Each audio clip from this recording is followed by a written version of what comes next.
Yo, what's happening, YouTube? This is your boy D Talks Everything back with another video. Yeah. Anyway, so your boy here want to talk to you guys about some stocks, some options, and AI and liquidity. So, uh, I know some of you guys saw my trade algo video, so uh, I joined another group. Uh, Check out my guy Cyberman. First off, shout out to my guy. Uh, he's out here teaching fam. So shout out to him again. Now, first off, I want to say my guy was trying to teach me liquidity. He had to explain it to me, not to be like I'm from these streets, but he had to break it down to me in a different manner. So he broke down to me liquidity in the sense of like raffle tickets, because that's something I could understand.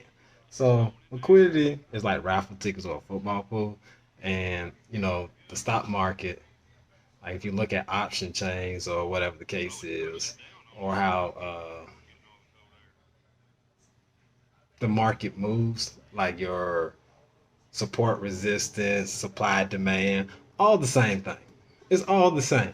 So what it is just different. I'm gonna call it different drop-off zones, kind of like FedEx locations. Here's a drop-off zone. There's a drop-off zone. Here's a drop-off zone, right? So once you can figure out those drop-off zones, again, those will be your support, resistance, supply, demand, buyers, sellers, whatever you want to call it. This is your liquidity zone. This is where the computer is going like, hey, this is my drop-off zones and pickup zones. Now, in your option chains, though, like if you're looking at, I'm gonna just say the SPY. Uh, so, like saying you're looking at the $300, the $400 call, or the $400 put, because the SPY I'm currently looking at trading view right now. It's 396.41. So, say you're looking at the $400 call, $400 put. Uh, and it don't matter what the price is, but you sometimes we look through the open interest of the option chain, trying to figure out, okay, which direction are people leaning, what are the charts saying, and then you're trying to figure out, okay, hey, how am I going to now make this be a profitable move for myself? Now, we all know, I'm assuming we all recognize now, we're trading against, not so much we're trading against people, but we are trading against people, and we're also trading against the computer. Now, when you think about liquidity and you think about the computer knows, the computer has an algorithm built around you. It knows what you're thinking. It knows what I'm thinking. It knows what everyone is thinking. It sees your watch list. It hears the thing that you're talking about. It hears the groups that you're in. It hears all these things, and it can make instant decisions instantaneously. So I brought out one of my kids' toys. It's the Abacus. An Abacus. Here we go. So I brought out the Abacus because I went to thinking about that. This is what the computer has to do. So again, looking at the Abacus, um, the when you think about it, the computer automatically sees where your stop loss is. It knows, hey, how to wick down where it knows your psychological level of you're gonna get out and I ain't and to minimize your loss. Or where your greed level is at to get you not to get there and then time decay you. So it knows all these things already. Now it's also then looking at the option chain or the open interest just as we are as well. And then the computer has a goal of, maybe the computer has a goal of making $2 billion today.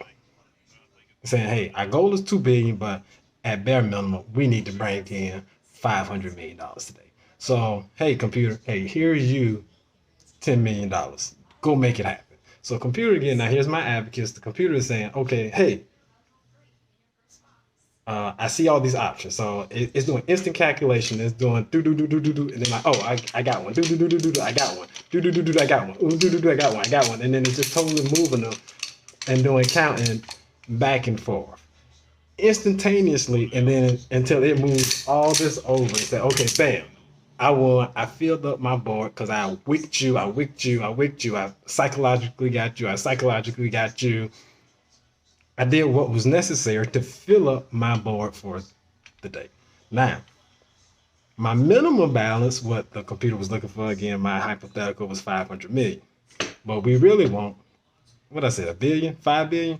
We really want $5 billion. Now the computer just now, again, recalculating, hey, I already got this abacus filled.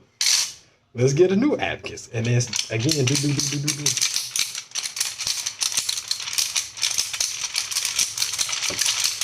So, and that's all it's doing is calculating, and it's figuring out how to calculate and wick us out of our positions psychologically. Now, dang I wish I'd have gotten that put. But anyway, this, so keep that in mind when you're doing your option chains or doing your, I would say your option chain, but when you're doing your options, is that we're playing against a computer who's doing instantaneous math, knows where your psychological levels of get out is at, where your heartbreak is at, knows what you're talking about in your group chats, in your text messages. It has a psychological profile on millions of people and it's making instantaneous decisions. And then it also is programmed to do what the true 1% is asking. I'm not talking about the 1% that we know here in the United States. I'm talking about the true 1%. Now, if you guys look at the, and I'm gonna say, and I'm gonna close out here. If you go back and look at any, go back and look at your charts for any stock. It can be,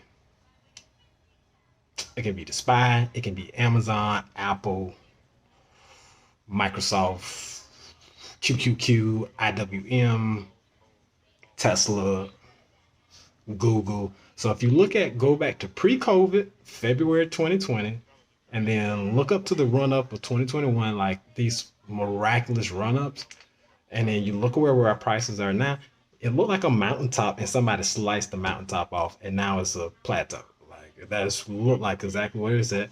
Now, if you also then take into account most stocks move up what 10 to 15% a year on a good or average year.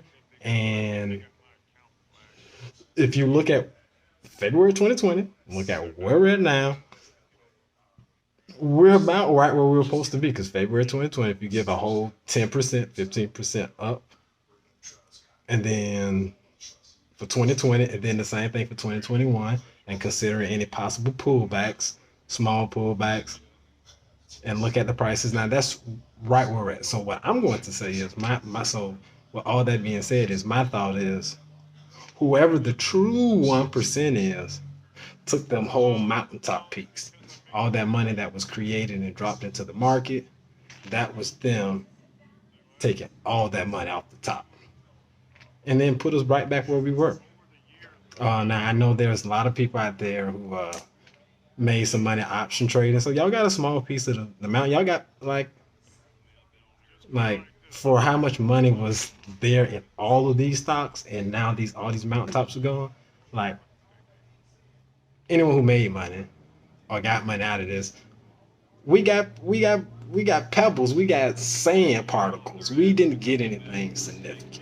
So that's my thoughts. I'm going to drop another video on my thoughts on XRP, the Ledger Nano. I just got one.